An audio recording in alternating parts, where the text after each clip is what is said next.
সন্তানদের উদ্দেশ্যে মায়ের উক্তি যেন জীবনের পাথেয়।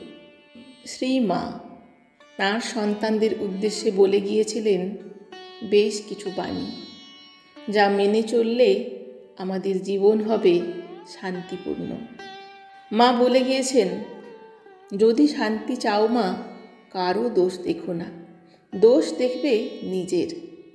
সত্যিই তো, আমরা যখনই কোনো বিপদে পড়ি, কোনো কাজে অসফল হই, তখনই আমরা অপরের দোষ খুঁজতে শুরু করি।